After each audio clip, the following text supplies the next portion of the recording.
अरे बुलेट पे जा, बुलेट पे जा, बुलेट पे जा, बुलेट पे जा, ले चले घुमावे बुलेट पे जा, बुलेट पे जा, बुलेट पे जा, ले चले घुमावे बुलेट पे जा।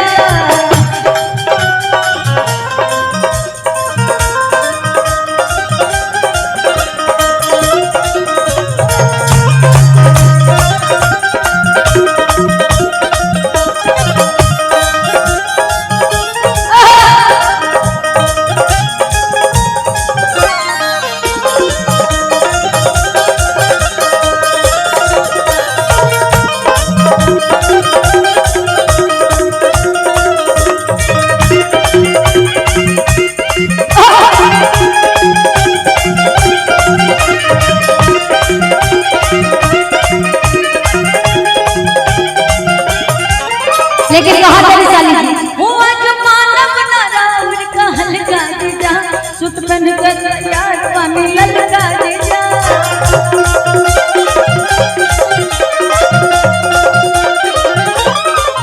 आज मानव नारावर का हल्का जा सुत बन के तैयार पानी ललका जा सुत बन के तैयार पानी ललका जा सुत बन के तैयार पानी। लेकिन कहा था हो जवन कहबू समनिया तबन हम घर ही मंगाई दे हम तेरी मिल्क चॉकलेट 2 पैकेट ये साली ले आई दे हम मानव ना हम चॉकलेट पे ले जा चौमिन चाट के प्लेट पे ले जा के मानव ना हम चॉकलेट पे ले जा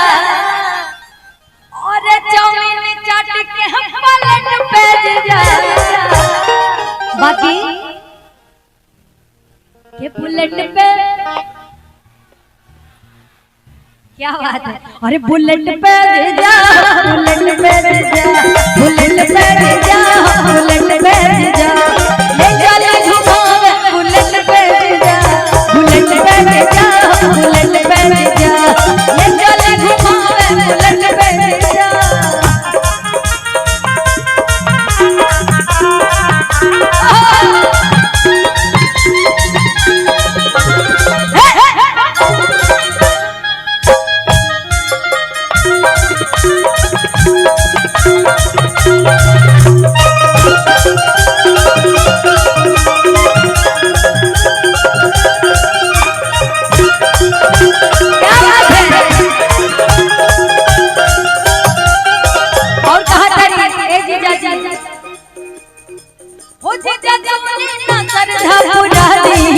हमके जला लड़के मेला घुमा दी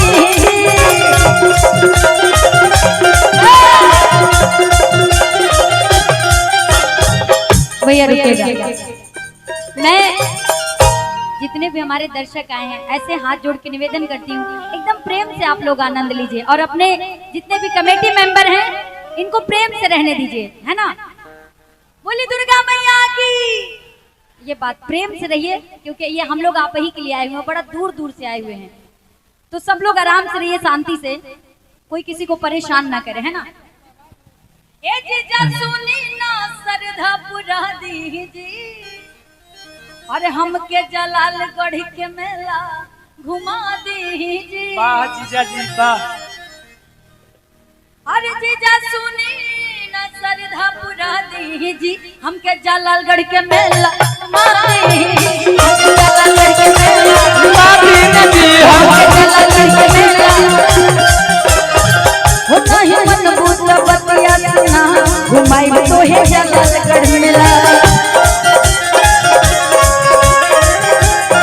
हो तोरे संग चला दी सुन ला हम हुआ अकेला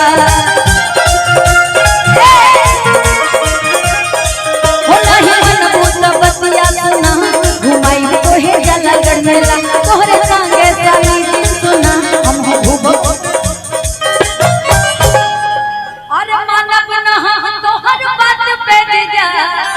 है ना मनू ना मानो ना मनू ना नो ऐसे कैसे क्या राजा जी। ओ हम राजा जी बनी कि जीजा जी बनी अभी ना जल्दी तो जीजा नहीं है बन पाई हमारे घर कोनो बड़ बहन नहीं बा कि हमारे जीजा बनाते अच्छा अच्छा अपने घर में सबसे बड़ा हम ही बनी कि आज न मानब कोनो बात के जीजा अब मेला में करम मुलाकात ये जीजा ये हमारा अपन लाइन है केहू को गावल लाइन ना पता का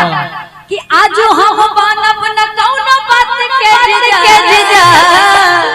अब मेला में आके करम मुलाकात ये जीजा बाकी अरे बुलेट पे जीजा बुलेट पे बुलेट पे जीजा बुलेट पे जीजा ले ले ले बुलेट पे जीजा बुलेट पे जीजा बुलेट पे जीजा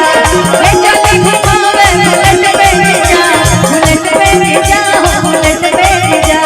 ले चले घुमावे बुलेट पे जीजा बुलेट पे जीजा बुलेट पे जीजा ले चले घुमावे बुलेट पे जीजा ना आइएगा एक दो लाइन में और गाऊंगा उसके बाद बहुत सारे कलाकार हैं और हमारे बीच में हमारे रानीगंज से हमारे बड़े भैया पिता तुल्य राजू मंडल भैया आए हुए हैं पैर छू करके प्रणाम है और आपने मुझे जो सम्मान दिया है मैं आजीवन याद रखूंगी आपने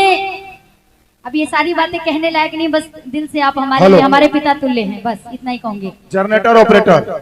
जो अच्छा ये बताइए आर्मी लवर कौन कौन है जो ऊपर में लाइट लगी हुई है तीनों को बंद कर दीजिए दर्शकों को परेशानी हो रही है हमारा जी भैया पानी से आर्मी के लोग और साथ ही साथ उधर छत पर जितने भी हमारे श्रोता हैं